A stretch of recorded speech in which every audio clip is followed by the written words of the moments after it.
if you're someone that doesn't rely on pre-composed, pre-planned formulas, all those kinds of things, then you are really at the mercy of the wind. You're throwing yourself into it. I say it's like diving off the cliff into the ocean. And my father used to do that every time. And it was like, he'd bring me on stage when I was a youngster, teenager, and it would just be like, follow me, here we go. So as he always would say, lions don't teach their cubs in the den. They teach them in the jungle. So the stage is the jungle. So I'm following him into the thick of it. And I still do that every time that I play. I really don't have a safety net. I have things that I know I can express because they're the places that my heart wants to go or my soul wants to go through my hands. Welcome to The Beat, a podcast where we explore all things rhythm across different cultures and eras. I'm Vanshmak. I'm Udetsu. And we hope you enjoy this conversation. I forgot to say that part, sorry. And we hope you enjoy And we hope you enjoy today's conversation. Welcome to The Beat. We are excited to have with us the amazing Ali Khan. Ali Khan is a two-time Grammy-nominated artist and son of the legendary late Sarod maestro Ali Akbar Khan.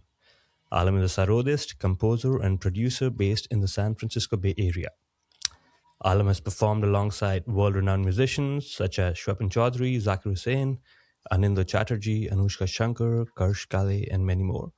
He is a founding member of the genre-bending group Grand Tapestry and the primary composer of The Resonance Between. Ali, welcome here, and we're so happy to have you join us. Hi, everybody. Hey, Oded, Vansh, thanks for having me. It's a pleasure to be here talking about our favorite subject, music. Absolutely. Thank you for joining. And how are you doing today? I'm okay. It's a new year. Hopefully, new good things to come. But, we don't know what the way the world is these days, but we hope for the best. Yeah, that's for sure. That's all we do and hope to make good music. That's the one thing that we have is this practice of music that can support and be our companion through all of it, the thick and the thin, the good and the bad. And it's such a special thing to have be such a huge part of our lives. I couldn't agree more. At times like this, you can maybe feel it even more intensely. Maybe we can begin the conversation around this thing that you just mentioned. If we think back chronologically of you growing up in a musical family, is there any point in time where you felt that music becomes this thing, that sort of ally in life? Was it always like that? Was it not at all like that for you as a child? I don't think I can easily separate music from anything in my life. It's been a constant, even before I was born in the womb.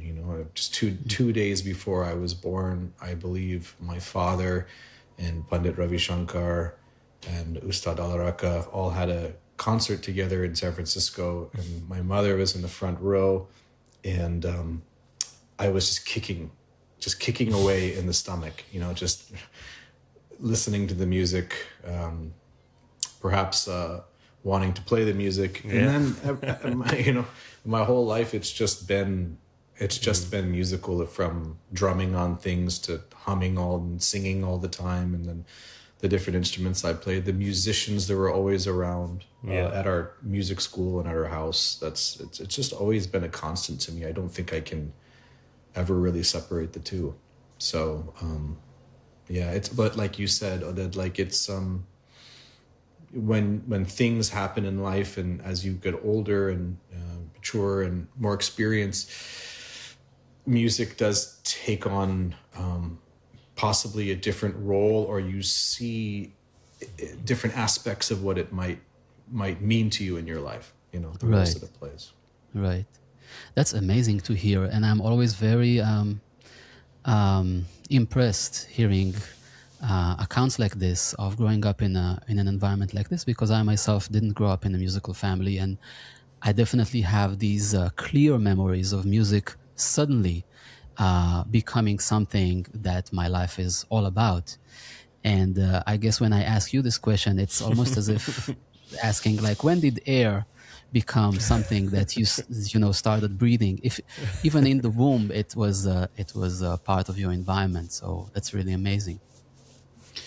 Yeah, I mean, I think we all have music around us, unless your parents really despised music. Yeah. It's always going to make its way in there somehow, and you don't have to be part of a musical family. I mean, as you just said, I mean, such wonderful music that you make. It's maybe it's even more special because you weren't around it as early on. Maybe it's more enriching. Maybe for me, the music is fading. Find that hard to believe. Sometimes when I was younger, I used to always have headphones on, and I'd always be listening to music, whether it was on the way to the airport, or just driving around town, or walking around town, whatever it was. Being on tour with my father, playing classical shows, in between, I'd always have my headphones on, and it was probably more so than not. It was not Indian music; it was other kinds of music. Yeah. But I just listened to so much. But as it used to, the worlds that I would go into, that the music created, because it was fresh, it was new, it was so potent, and it was so constant. And sometimes people would say, why are you always listening to music? You should have quiet and listen to your own body's vibration or whatever. And I'd be like, why? I love the music. And nowadays, that feeling that I would get from the music, I won't say that it's not there, but it's different, because I've experienced so much of it, that those moments of just that those transporting kind of moments are maybe fewer and further between, which I don't know that that's a bad thing. It's kind of like the role of the music changes. What I'm listening to it for is different now also. As a young mind, so many possibilities in the world and life. The music was the soundtrack to all that. But as you get older, and with experience, some can call it being jaded, some can call it just time and experience. Certain activities and things change, and your relation to them change as well. So for me now, music is more medicinal, rather than just the intrigue and the maybe constant wonder of things, because I've already heard so much good music. It's all in there as part of me, but now it's more focused perhaps in certain aspects, is what I'm trying to say. I still love music. That's fascinating. Yeah, that's really fascinating to hear. And when you call it medicinal, are you now more selective about what you listen to and when you listen to it? Because it's really it sounds like it's serving a very specific purpose in your life right now compared to what it was when you were younger. And so what's... Yes, I would say it varies. It is much more selective. And I look at things and I say, I like this music. It put me in this mind state or in this emotional space or whatever it is, but does it serve me as a whole? Do I feel better after the experience of listening to it? And oftentimes the answer is probably not. I liked it for what it did, what it showed me, the things that could happen, but nowadays I kind of listen to the things that make me feel whole. I don't need to listen to really sad music or really aggressive music unless I'm in a certain kind of mood, or even angry music. I listen to that when I'm in a certain type of mood, but I can't say that at this age, it does it for me as much. I'm looking for the things that make me feel whole. It's just like when you're young, you like to eat maybe some junk food. And when you get older, you're like, wow, I don't feel good. I should probably eat something more healthy that makes me feel better. Your perspectives, the things that are important change as you get older, you know?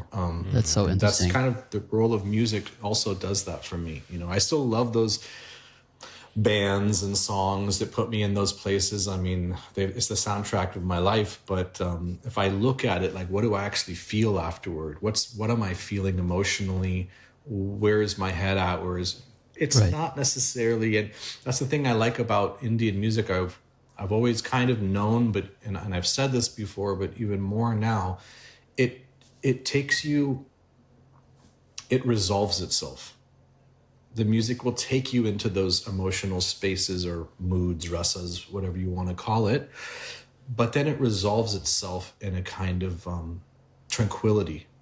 It's a neutral, coming back to the sa, our tonic note, coming back to sa. It shows you the sadness. It shows you the happiness, the wonder, the intrigue, the detachment, the even anger, the whatever it is. But then it always resolves itself. It's almost like a more mature way of going through these emotional landscapes of the music. And so I never get overly this or overly that when listening to Indian classical music. Right. It's almost a refined way of experiencing it. I don't know. Yeah.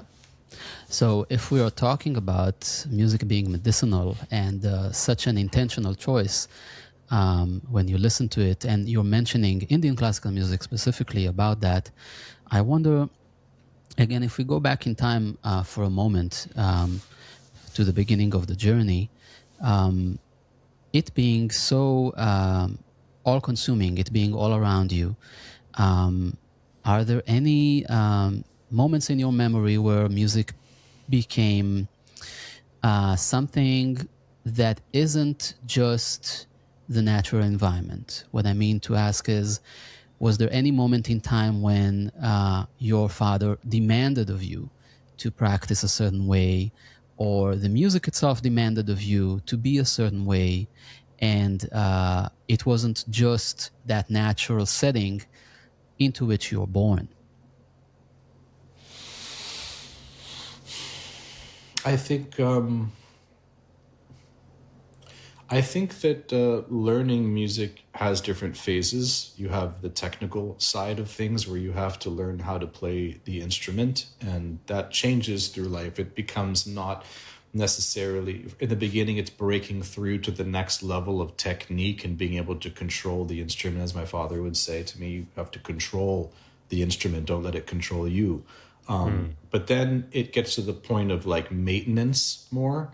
Once you've really done, I mean, this is many years later, but it's like, and even till the end, you kind of work on the things, and some of the things don't, I guess I can relate it to certain aspects of playing even now.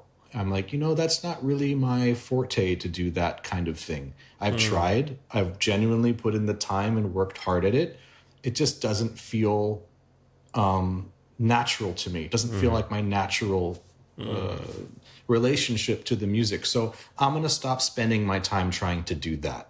I'm going to put my time and energy into other aspects of the music and other things. And, even on the subject of tihais and things like that we were talking about, thinking of things like that in advance or calculating things to me has always been not come naturally. I always had a resistance, whereas letting it spontaneously occur, and that to me, was also my father's style. He would teach us hundreds, thousands of compositions and so many ragas over the years since I was a kid, and you're supposed to learn all these and memorize these full compositions.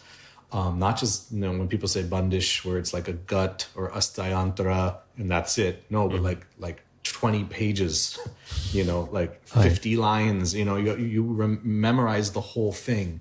It's hard to retain that forever, but, at least the key points of the raga, the different guts, the different things like that, how the raga goes, that's the important part.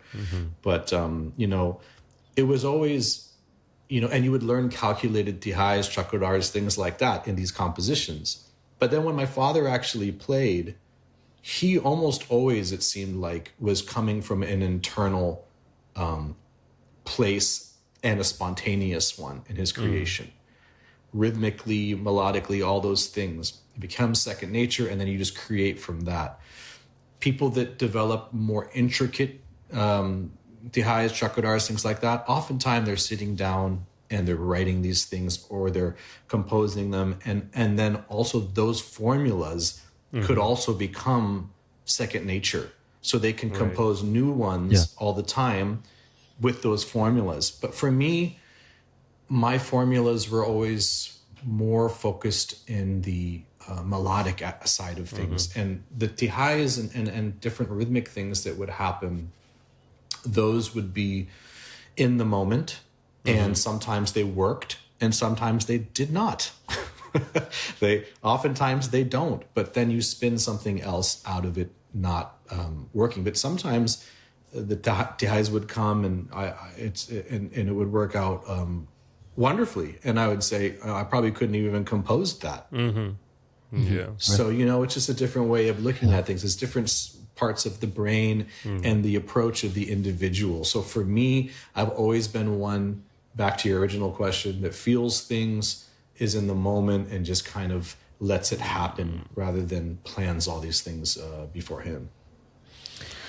The challenges that we have to address when we are more formulaic, when we study those more, as you said, detailed rhythmic aspects of the music and want to perform them. Those are challenges that we talk about a lot in the podcast. Like, what do you do when you encounter this complicated rhythm and you can't perform it right now? How do you kind of enter into the space of that? And I wonder, from the point of view of what you're talking about, which is a more intuitive space where things are not formulaic, what are the challenges that you have found there? Are there any challenges? Are there completely different challenges to those? Well, my father would talk about mood a lot, and if the concert didn't go well, then I'm not in the right mood. That's the kind of thing he would say. And then often, like situations before the concert, all these people were bothering me, talking to me, coming to me with problems. This was going on. Someone didn't make my tea the right way. We didn't show up to the venue enough. I mean, all those kinds of things. Like if I didn't make the tea correct, if we weren't on time, he'd say, how can you be in time and play music if you can't be on time to show up for, us leaving on time or the tea being made the right way? No. He was definitely a person of moods, and he related everything in life to music. Or he would say things like, Saraswati, the goddess of music, she wasn't here today. She didn't come to me. The music couldn't happen in this place. So, the concerts are always still, in my mind and to many people's, wonderful, but he wasn't so happy with them. Hard to get inside the mind of the maestro. But, I think that, I think that it's inspiration, it's mood for a lot of these things. It's being comfortable with the sound, the hall, the way everything's going on when you're playing a concert, let's say. And also just being a performer versus not really being so much of a stage presence, like, at least for me, like I always feel uncomfortable when I'm performing, I mean, I do it and people think that it seems all great, but inside it's time for me to show what I have to myself every time. And it becomes this battle, and usually I feel I lose the battle, but then sometimes I'll watch the battle or listen to the battle afterward. And the concerts that I think that I won, they sound awful. I died in the first act. And the ones that I thought that I died immediately on the field, they actually were not bad. They were not anywhere near as bad. So there's a real dissonance in perception. Wow. One of the main things I do nowadays is when I make something that I feel is awful and the concert should just end right there, I should just hang my head in shame and walk off the stage. Breathe, let it go, because it probably was nothing and it might have actually sounded good. So maybe I'm not the best person to judge this. And when I do something good, I'm kind of like, yeah, maybe. Just keep playing. Just keep going. Just let it flow, let it unfold. Get out of your own way, get out of your head. Those are the things that are hard for when you are spontaneously in the moment, improvising all these things. It's getting out of the noise of your own head and letting the music be, and look at it later on if you want. But if you're not relying on formulas, then this is my kind of experience, and a lot of it is just second nature. So you're just kind of going with it, and there can be a combination. When we say formulas, there's conscious use of formulas and there's subconscious use of formulas.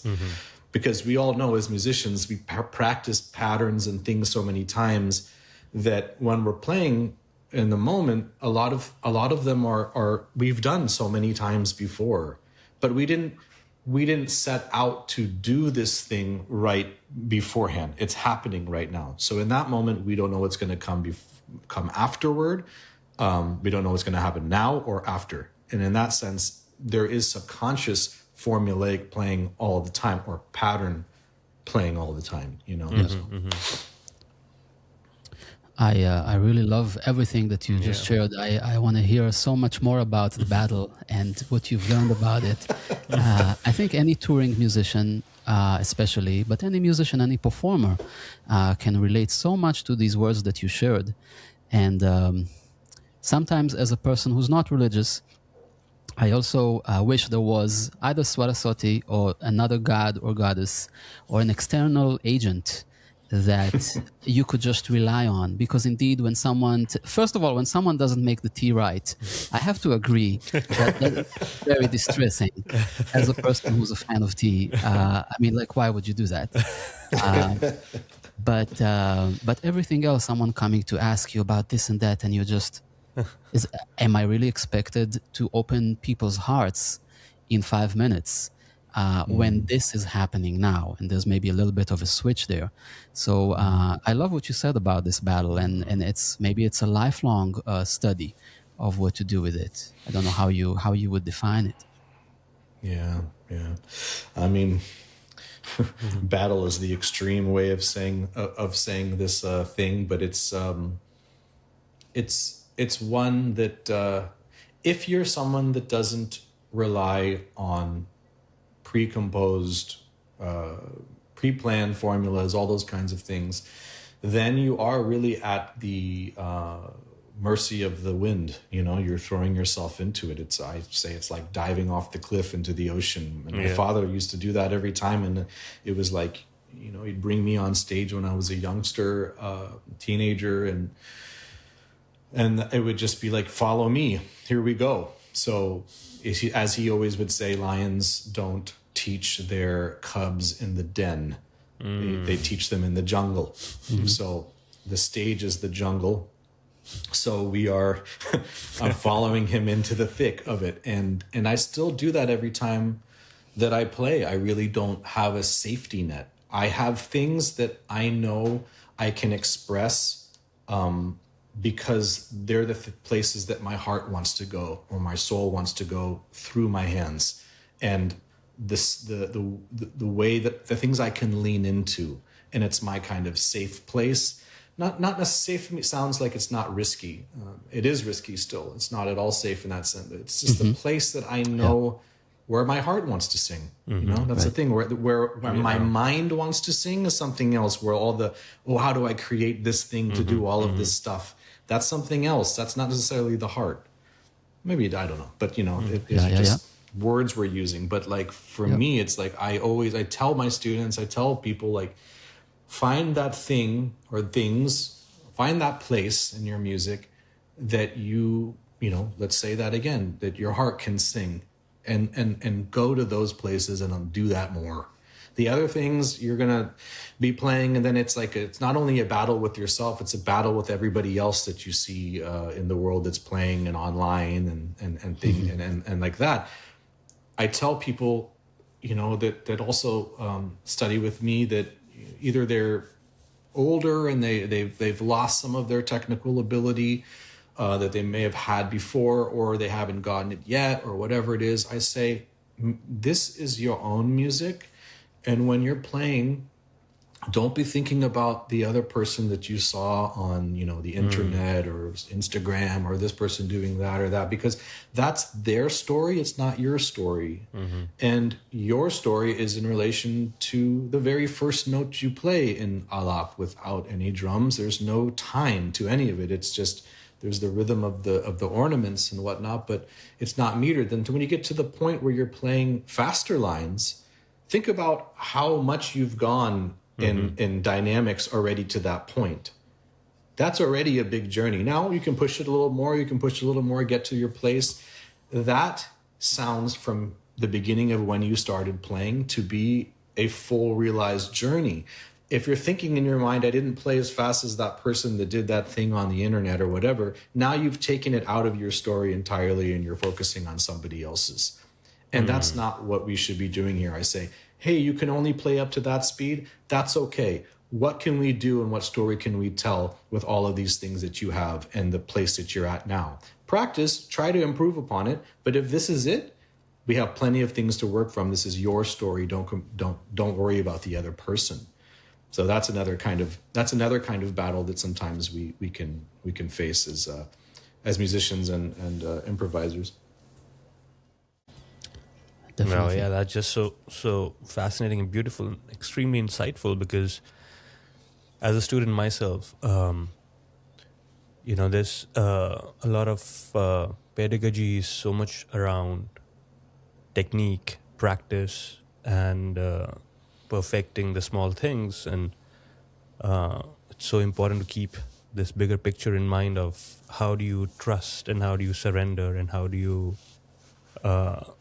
let the music come through and use you as a vessel, and such a tricky thing to learn as well, even if whether that's tried teaching me many times as well. But it is, as a student, I don't know about that, but it is, as a student, such a difficult thing to grasp, to trust and to surrender, because you're always comparing yourself to what you could be, what you want to be, and also, like you said, to others, that the easiest thing to ignore is that inner voice that really wants to just sing, the heart that just wants to sing. And how do you keep that at the center of it all and not lose sight of it? Yeah, that is hard, because we look at it's the same thing for anything in life. We're always looking at what other people are doing also, and there's also the business standpoint of thing, what sells. That's a whole other boring conversation about making money and being a successful musician. But if you took all those things away and it was just about the music, what are the things that make you happy, that give you joy and connect you? Those are the things you should go to. If it's just purely virtuosic speed and technicalities, okay. If it's something else, because there's always going to be a listener that shares the same kind of thing. And there's listeners that also you'll change their perspective when they listen to you. So there's always someone there for whatever type of music it is, and whatever type of focus in their music there is. But, I don't like putting on other people's things to make it feel like that's what I'm supposed to do with my music. And that is a tricky thing in this world, because so much of what we do is based off of other people's achievements and thises and that's and what the public likes. And to people that can really truly stay true to their music and what moves them, and without any of that other noise or falling victim to the influence, that's something probably rare, or more rare. Yeah. Yeah. I was listening to some of your music before this conversation, and one issue that I had was that I wanted to kind of get a bird's eye view of everything, and everything that I listened to fascinated me. So I had to listen to everything and finish it. So I guess I liked it too much. Thank you. And It's a one good thing problem. that, well, yeah, exactly. And I'm trying to formulate my question as we're talking about it, because I'm not sure I have the words. I was listening to this album Mantram, Yeah. and I Beautiful was listening to that, and and other things as well that you created in the non-Indian classical music space. And I noticed something about this music, and I'm trying to articulate it. And I think that there's something non-arbitrary in the flow of how the music moves, and I'll try to explain what I mean. When we play Indian classical music, sometimes it seems, as you described, that you start from alap, which is the first movement of the music, right? When there's no rhythm or not per se, and things evolve from one note to the next. It seems like there's a bit of a cause and effect in Indian classical music, isn't there? Where this note inevitably leads into the next note if you're listening to the music, if you're letting the music guide you. And in other genres of music, sometimes it seems like the will of the composer might be the decision-making force a little bit more explicitly.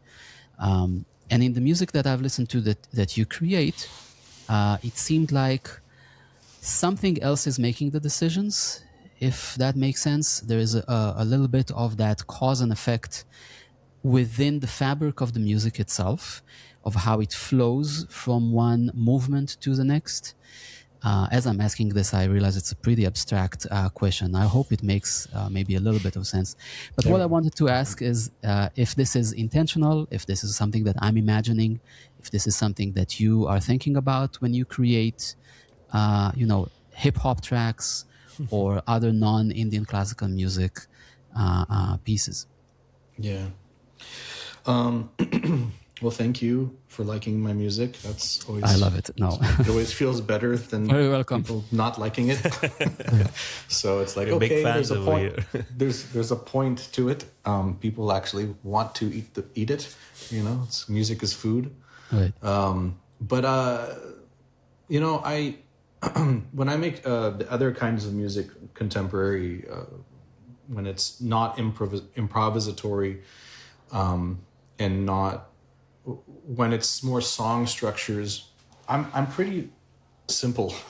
I'm pretty simplistic. I don't have any Western theory. I learned some guitar, some other things like that.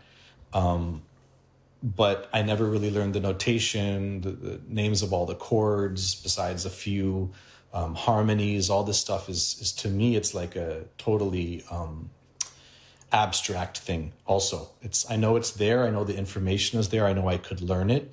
But to me, every time I sit down at a piano or something like that and just put random placement of fingers and things on there, I'm so excited to see what comes out.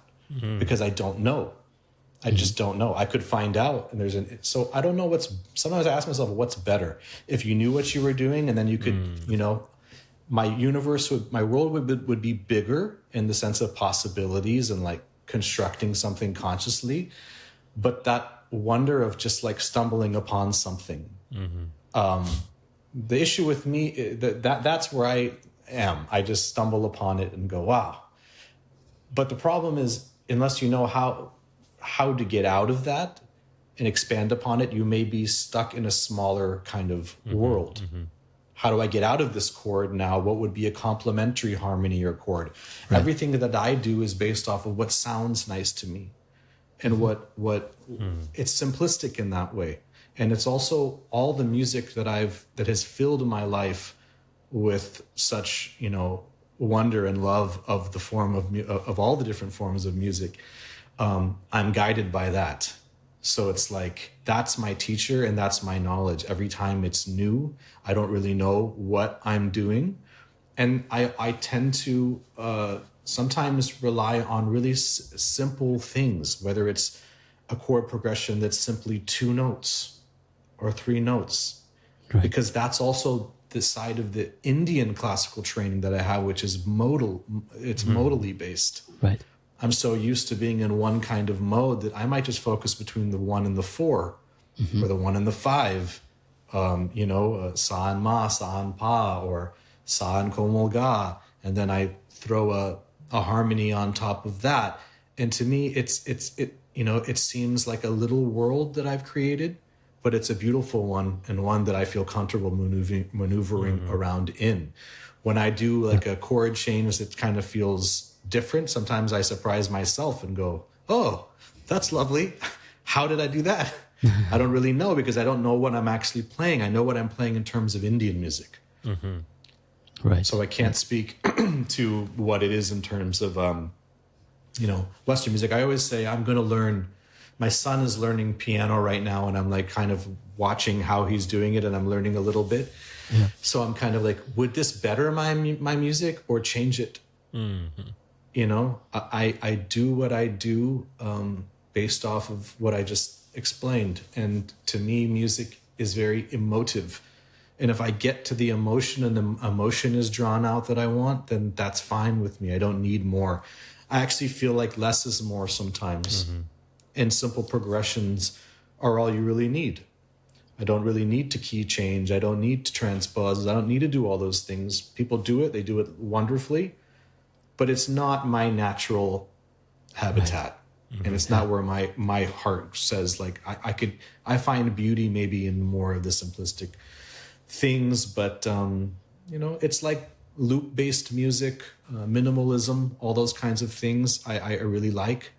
And I find, the tanpura drone in Indian music, it itself is like a chord, and it's being played the whole time.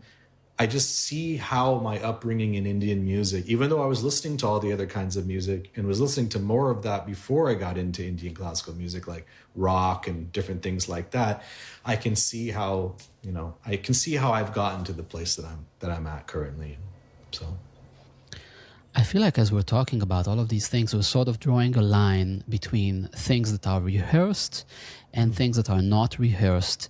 And it's easy to draw the conclusion that when you play things that are rehearsed or formulaic, as we called them before, there's a lot to learn, a lot to practice. And when you're in the realm of surprise, as what you described, of saying, "Oh, that's beautiful," the realm of not knowing, is it true to say that we're not learning anything there? Or is there also a type of muscle that we're building, or a type of deep knowledge that we accumulate in life, even though we are talking about something that isn't traditional knowledge? We're talking about that surprise. Are we growing? Or should we stay very childlike in that sense? yeah, it's a good question. Yeah, it's a good question. I ask myself that too sometimes. And like I was saying, I think that, if I was to learn all the fundamentals and theory and things of Western music and harmony and all that, what would I be like? And would that enhance or change? And would I, with that knowledge, use it? Or would I still want to go back to what, my little house that I have of or whatever, my town that I come from musically? I don't know. It's a good question. And I think it's experience. It's, I think if you ever feel that you're stuck and that you can't make the kind of song or music that you want, that would be the time to ask yourself that question and really then be like, well, maybe I need to learn something more, whether it's musical or if it's something technical, like how do I use this DAW? Like how do I use Pro Tools or Ableton or one of these things? Because a lot of the time you're throwing paint at the wall and something out of that just comes out. And then that's the thing that forms all of it. and the music comes around that random weird idea by using an effect that just created like, whoa, what was that? And you never would. That's the thing I love about making music on a computer, which I've been doing for since 1998 or something like that, when I first got my first production gear that was all ripped programs of it was like Steinberg stuff. I had Propeller Head and Rebirth, and then Reason came after that, and my friends and I would make hip-hop beats and like electronic music and stuff like that, and I made thousands of beats. And I got into, after that I got into the art of sampling with turntables, the real way that people used to do it, and then chopping and cutting, editing. I did all that stuff, and it was always so fun to just throw something at the wall and see what came out. And I really admire the producers of instrumental beats and or whatever, hip hop, any kind of stuff like that, that what we say flip the sample to a point that is virtually unrecognizable. But they don't play the instruments themselves. They might not have access to that, but they can find whole new worlds by just tweaking the sound of the wave file and the different things that they do. That is another kind of artistry that's a very modern one. And sometimes those kinds of things even can happen around some of the music. I'm trying to think of the music that I've made on my kind of contemporary stuff. Did they ever come from a sample?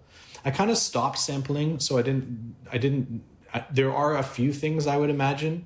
But the point is, even if I'm playing a little thing on the Sarod or a little melody on the piano or something, and I just, by using the DAW, sometimes really wonderful stuff can just appear. And you don't actually have to necessarily know. You just need to do. Just try and see what happens. Throw the paint at the wall. Ideas will come.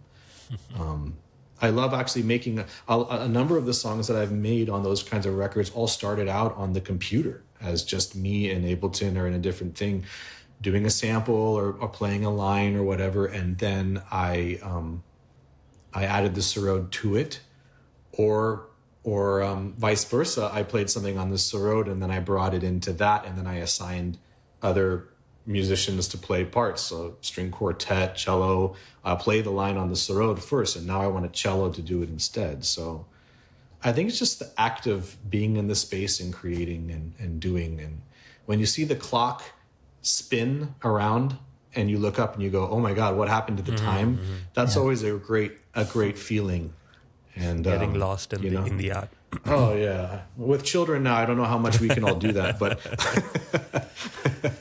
I want to dig deeper into the world of hip hop that you inhabited and still do, and making beats. And I find it so fascinating. It's such a different world from Indian classical music, and how you traverse these two worlds. And is it the same mindset of feeling, emoting, and playing through intuition that you also take into the world of making beats and hip hop? Or is it since it's so rhythmically focused, is it a different mindset that you adopt? How do you bring all of your musicality into these two worlds?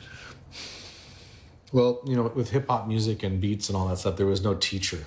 The musicians before were the teacher. The records we listened to was the teacher. So once you get through all of the influences that you have and the things that you like as kind of the pens and pencils and canvas that you have to create with, you're like, I know I don't like that sound, so I'm not going to use any of those drum sounds or these things. Once you have a standard established, which is your baseline, like this is the style or combination of styles, then for me the theme that's continuous through all the different types of music is the emotional content.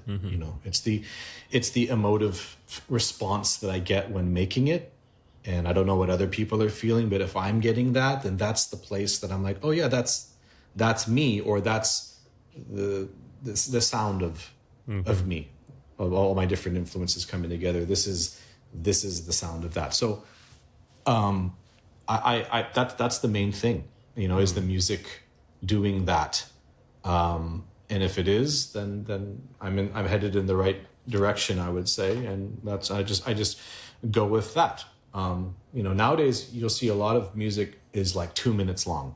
The songs are 2 minutes long, right. a minute and a half. And these are like popular songs, whether they're people on streaming platforms or even like TikTok musicians or whatever it is. It doesn't have to be 15 seconds. Maybe the clip is that, but when you go to listen to the full song, generally songs they're really popular, like 2 minutes long. And I remember thinking back when I used to make a lot of beats and production, I was like, oh, 2 minutes, it's not long enough. We need to at least get it to 3 or 4. You know, but now I'm like, oh, all the stuff I used to make back then would be perfect for now. You were ahead of time. You know, I'm too old. Yeah.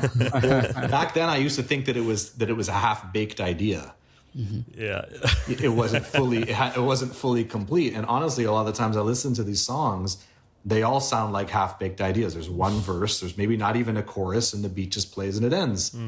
And to me, I go like, yeah, that's what we were doing when we thought we didn't finish the song. So it's kind of funny to see how, I mean, I almost feel like that's a devolving sense, but yeah.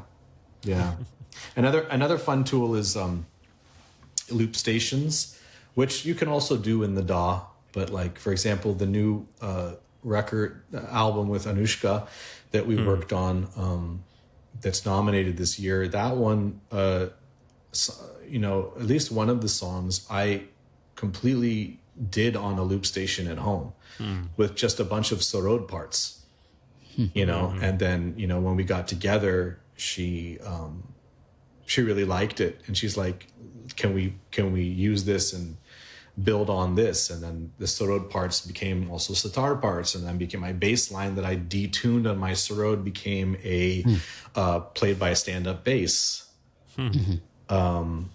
A lot of times these ideas, like I was saying, they're just done on the Sarod and loops, and then I bring other instruments in. And some things, even on Mantram, there's some weird sounds that you'll hear if you're listening. You're like, what is that? A lot of it is me just trying to get all the different sounds I can out of the instrument by affecting it, doing different things, pitch shifting it, processing it slightly. I'm not very knowledgeable in the stuff I do, even though I've been doing it for so many years. I'm not the best at, you know, mixing things at all, and mastering, forget it. And like, even just, you know, it takes me a while to get it, and I get a small set of tools. And then once I can start creating music, I just start doing it, and I never really learn the rest. I just want to make something. So, okay, we got it. It's going. It works. Let's go. And then when I connect to that feeling and I get the feeling, I say, this is good. You know, I'm more simplistic in that. My thoughts may be big, but what I do, I don't know how it comes across to other people, but for me, it always just feels like, you know, what's almost like second nature. You know, I go to those places.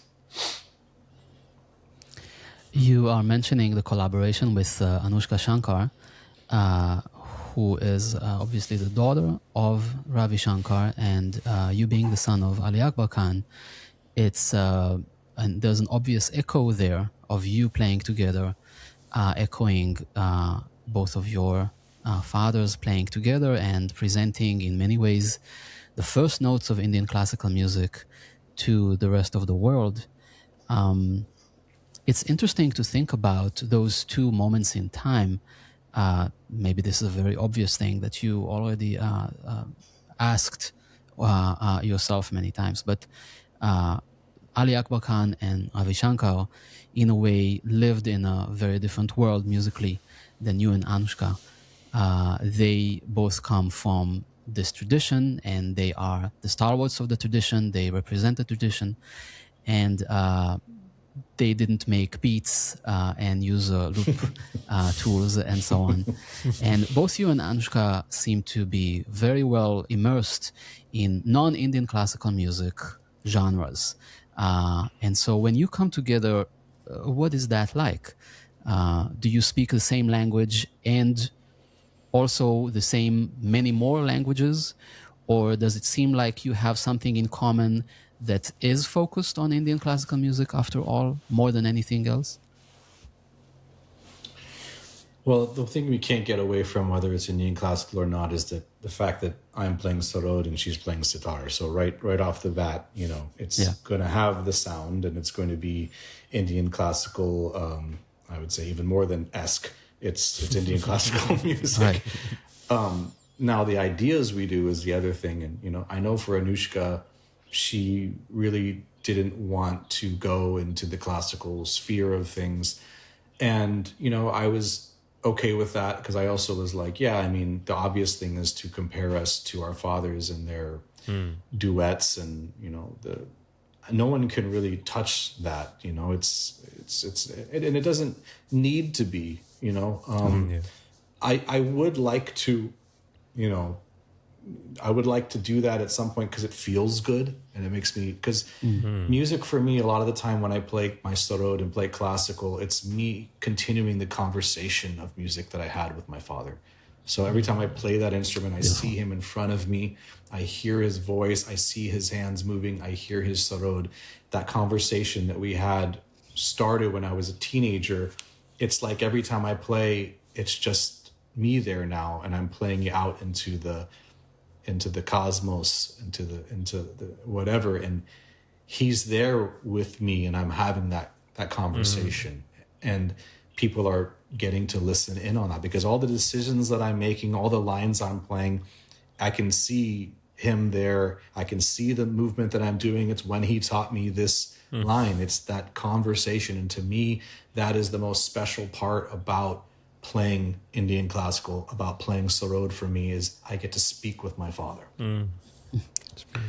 And that, so for something like with me and Anushka kind of mirroring or trying to do what our fathers did, to me, that would be fine, because it feels like continuing the conversation, and it feels good in my heart. But stylistically, what the artist wants, those kinds of things, I can see how she and I also both want to get out of that. But I would be fine with doing classical as well. But for this record, we decided to just totally do it in our own way. And yeah, there's similarities to like instrumentation choices and kind of ideas for songs and stuff like that. Like I said, I'm very minimalist, kind of loop-based kind of way of playing and things like that. And you can hear some of that on the album. And then you can see Anushka, she what I really appreciate is seeing how she ties all the things together, the types of musicians she brings in to collaborate on the music, the way she designs her stage, her lighting, all of the things together, the experience of it. She really ties that in nicely, in a nice way. And, musical ideas came pretty easily. I had ideas for some songs, like I said, and the ones that we made in the moment when I was in London for that week, just started playing, and it just kind of happened. We wrote all of that stuff within like a week or a couple of days or something like that. And so in that sense, we could easily maneuver with each other. And, she has said a number of times that when she would play something, she would look up and she would just see me respond in a way that just felt like completely. And it's like, well, it's in our blood, and it's in our father's blood, and they passed it on to us. So we're continuing that story. So I don't know. I'd like to see what happens in the future if we make more music together. On the album, we did one piece, which was the last piece, which was based in Rag Manj Kamaj, which is kind of, one of the ragas that my father and Raviji really popularized in Indian music. And when we were playing that in the studio, I remember really just feeling very emotional, because it's very simplistic what we're doing. It wasn't any heavy duty classical stuff, but just simple lines showing the beauty of the melody itself. But I felt was this kind of emotional connection to it, and that felt really good. So do we need to do more? There's always going to be the people that want to hear all the classical and they want us to do that, and then there's the people that don't get it at all and they like less. this record is what it is, you know. It's just a first venture into those kinds of things. And so I love this record, and I love and admire what you're saying about having a conversation with your father. It sounds like such a beautiful definition of music. It makes me wonder if when we play music, are we having conversations with people and things that aren't physically there every time we play? I don't know exactly what to ask about it, but I just love what you said about that. yeah, I also wonder, you know, when I'm playing, because the thing is, he would have me improvise when he was teaching me, but he would be there to ultimately say whether he liked it or not, or if it was wrong or not, or whatever. But for me, there's no response back. The response is the accumulation of his words, his teachings, his energy that are living within me and manifesting. You know, when I do something, what's the voice? Is it the voice in my head, or is that voice in my head manifesting also the words and things that I think that he would say about it? You know, because is it coming from externally also is the question, or is it coming internally? And maybe it's both, because he's inside me, he's also outside me in the cosmos. But I feel like it is a conversation. And I asked him, you know, what do I do after you pass away? Like, how am I going to learn? Like, you know, because there's no other teacher for me after him. He's my guru. You know, I learned a very little bit, but some from my aunt, my Pishima, Annapurna Devi, Srimati Annapurna Devi. But mainly my father was my teacher. My oldest brother, Ustad Ashish Khan, who's now passed in this last year, he sometimes we would sit and go over family guts, compositions, and things like that. But really, my teacher was my father.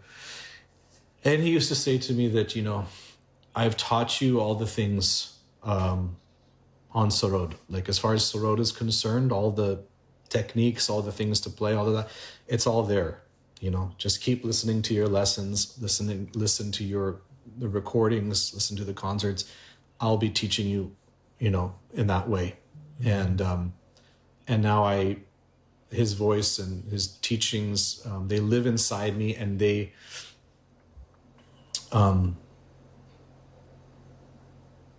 let's call it, instead of AI, let's call it internal information, or what? Internal intelligence. Right? It's coming up with the answers and telling me that it's guiding me. It's acting as my father. And, you know, it's a beautiful thing. That to me is the most important part. I get to honor him, honor my grandfather, and be in conversation with them. And that is and that's what I say to I don't know if I've said that to my son, but that's what I hope for my son too. Like, I don't necessarily need him to be a professional musician. Being an artist, being a musician is a hard life, and we know it's getting even more complex in today's modern age.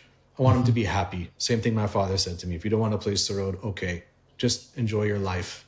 Well, for better or worse, I chose to play Sarod. And, you know, some days are good, some days are not. But I would want my son to be able to benefit from and have his life enriched by all the beauty and power that is in the music, and to be able to recognize that and have that be a constant companion, and to have a practice, whether it's music or something else, but some of it should be in the music, so he can, because if he didn't, it's a tremendous, it's a missed opportunity, I guess I would say, because music is such a powerful thing. And yeah, so for me, it goes back to the medicinal thing we said in the beginning, that music, what is the role that it plays in my life? Well, it's communion with my father, with the divine, with the cosmos, the energy, nature, whatever you want to call it, that thing that links us all and is beyond all of us, that wonder, that power, and using it as a tool for bettering one's life. And that changes at different stages, as we said, from when I was a kid, what I was looking for in music, to what I'm feeling now. And maybe that's also why music sometimes for me when I'm listening, I said it's fewer and further between when I have those moments, is because I'm not looking for the same thing anymore, which I was easily entertained by when I was young, or like, wow, now it's a little harder to get to, but when it gets there, it's much more potent and felt, because it's different. So I think this conversation has been medicinal for us listening to it, and such a beautiful reminder of everything that is truly important about music. So thank you so much for sharing all of these things. My pleasure. Thanks for having me. And I hope we can make music sometime. I think we talked about it a while ago or something. But, that's true, yeah.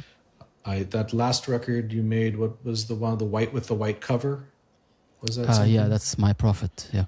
Yeah, there was some beautiful stuff on there. And Thank you. I really liked it. And it's been a minute since I played with any wind instruments. So. Good for you. I mean, I'm getting sick of plucking, We all want what we can't have. We want to have sustained notes while the other one wants percussive plucks. Right. Yeah. Whatever it is. Where's the texture? I don't have any, Well, that's how new techniques and new styles are created by someone wanting to surpass their instrument's limitations. Then they create a whole new thing. Yeah. Yeah. Talk about, that's life. So, Alam, once again, thank you so much for joining us. I think that we talked about fascinating things, and I can't wait to share this conversation with the rest of our listeners on the podcast. Vansh, do you want to add anything before we conclude? No, other than a very, very deeply felt thank you, gratitude. This was really a very deeply touching conversation. I think we all needed to hear it. And things that you brought up, really beautiful, really profound. And thank you for taking the time, Alam. Thank you so much. Yeah, my pleasure. I hope it inspires some people that are listening, and or shows them what not to do. Learn from my mistakes. No, I'm just joking. I didn't see any. Yeah. Yeah. Well, thank you guys for having me. It's really nice to see you both. It's been a long time, so hopefully sooner than later.